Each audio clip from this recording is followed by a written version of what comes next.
Bonjour à toutes et à tous, bienvenue sur l'Union TV et l'Est Éclair TV. Voici le sommaire de ce mercredi 24 novembre. En 2020, la région Grand Est a lancé un programme autour du leadership féminin. Nous serons avec l'une des lauréates dont le projet vise à rompre l'isolement des personnes âgées dans la communauté de communes de l'Argonne champenoise. On ira également à Troyes où le chantier de la Tour Saint-Paul de la cathédrale sera ouvert au public. Mais tout de suite, voici un résumé complet de l'actualité.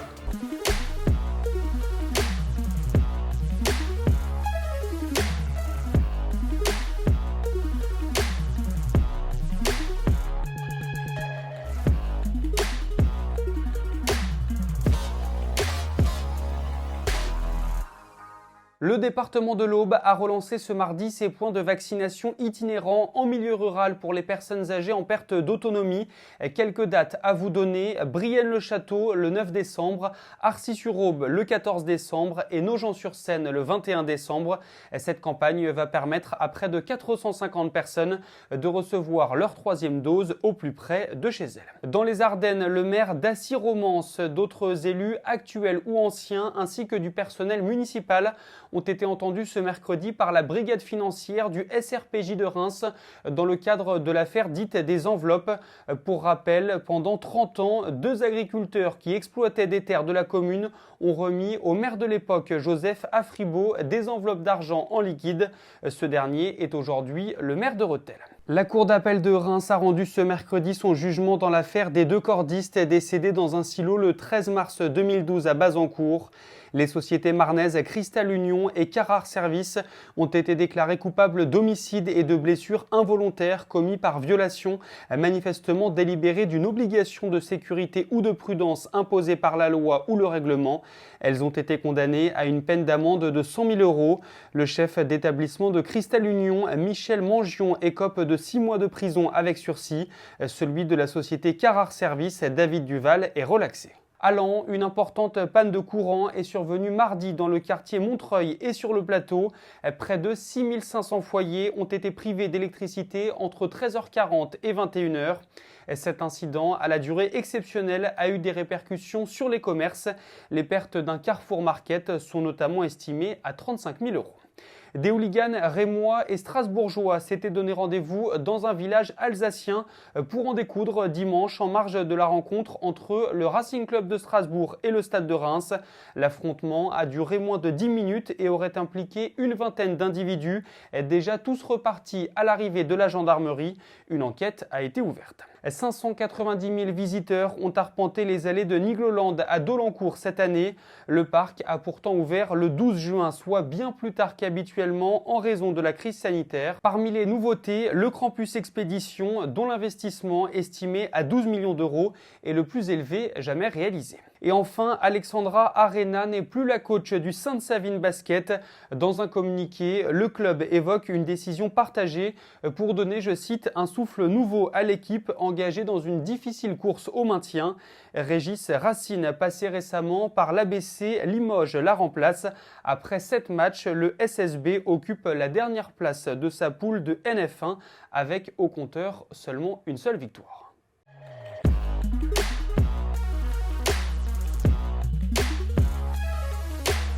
L'association Argonne Solidarité Senior propose des visites bénévoles à des personnes âgées en situation d'isolement pour rompre avec la solitude. Sa présidente, Ludivine Rémiot, fait partie des lauréates d'un programme mis en place par la région Grand Est. Nous avons pu la rencontrer. J'ai créé en juillet 2021 une association qui s'appelle Argonne Solidarité Senior et qui a pour objectif de lutter contre l'isolement des personnes âgées sur la communauté de communes de l'Argonne champenoise, en proposant notamment à des bénévoles de pouvoir visiter les personnes âgées quelques heures par semaine, avec pour objectif de proposer des temps de discussion, des activités manuelles, un temps de cuisine, pour redonner un petit peu de lien social à ces personnes. Alors l'association a été créée donc en juillet 2021. On a depuis déposé des demandes de subventions mais qui n'ont pas abouti puisqu'on est à la fin de l'année. Donc les visites de bénévoles pourront commencer à partir de janvier 2021 Et pour lancer l'association là au mois de décembre, on va organiser un projet qui s'appelle Un cadeau pour tous, où on va demander à des personnes de nous apporter des boîtes contenant un cadeau, donc une activité de loisir comme des mots mêlés, des chocolats et une petite carte qu'on pourra redistribuer ensuite courant du mois de janvier à des personnes en situation d'isolement qui auront passé les fêtes seules. Je pense que oui, effectivement, puisque c'est une crise qui a impacté en premier les personnes âgées, qui a vraiment aggravé l'isolement social de ces personnes. C'est d'ailleurs ce qu'a montré le rapport de l'association Le Petit Frère des Pauvres, publié cet été, qui dit bien qu'aujourd'hui 70% des personnes âgées sont en situation de mort sociale et que ce phénomène déjà connu avant a vraiment été aggravé par la crise sanitaire et par les confinements. À Troyes, l'État a engagé la restauration de la tour Saint-Paul de la cathédrale. Démarche rare, le chantier sera ouvert au public. Les détails par la rédaction de l'Est Éclair avec des images rares et inédites.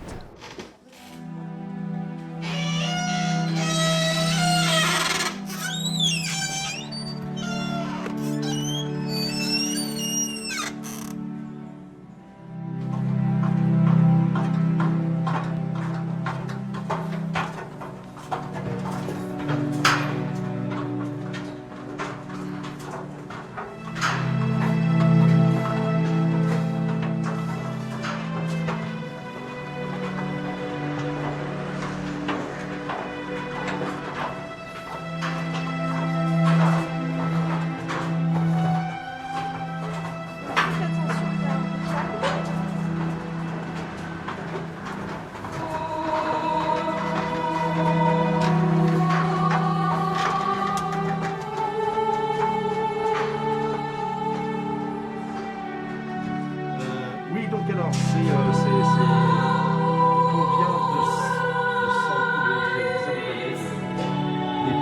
Alors effectivement, on a plusieurs années de dépôts, sans doute une petite centaine.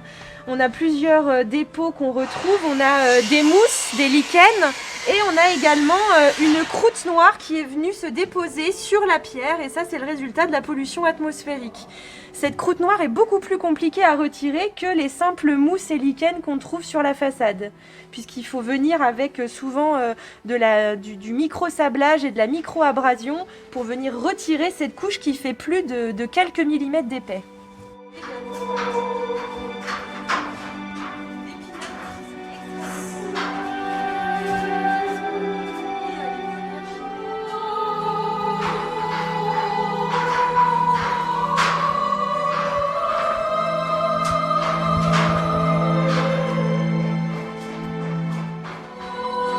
Alors, sur cette façade, les choses les plus remarquables à voir sont effectivement, on découvre déjà une première petite gargouille qui est quelque peu encrassée juste ici. Et là, on commence à redécouvrir des éléments avec des feuillages, des éléments végétaux, donc des feuilles de chou frisées et également des grappes qu'on peut voir juste là en bas. Donc on devine très distinctement la grappe de raisin.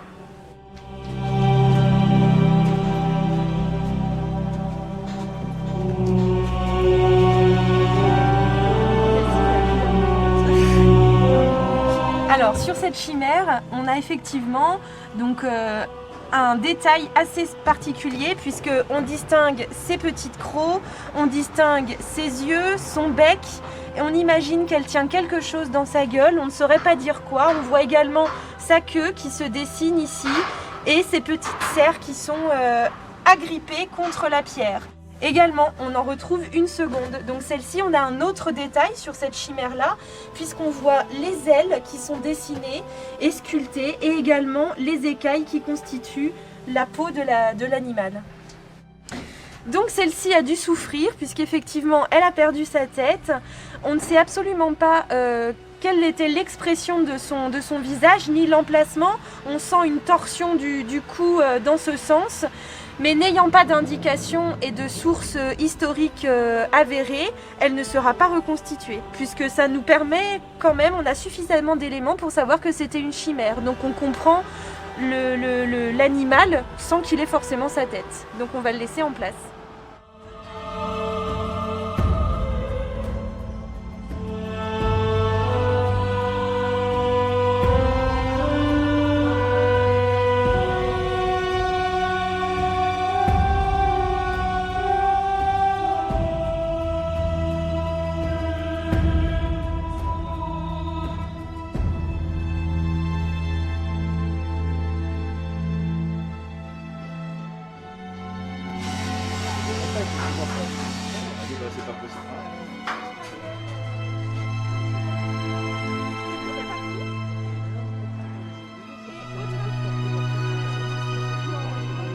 C'est la fin de cette édition. Je vous retrouve ce jeudi à partir de 18h pour un nouveau numéro du Rendez-vous de l'info. Et d'ici là, l'actualité se poursuit sur nos différents sites internet.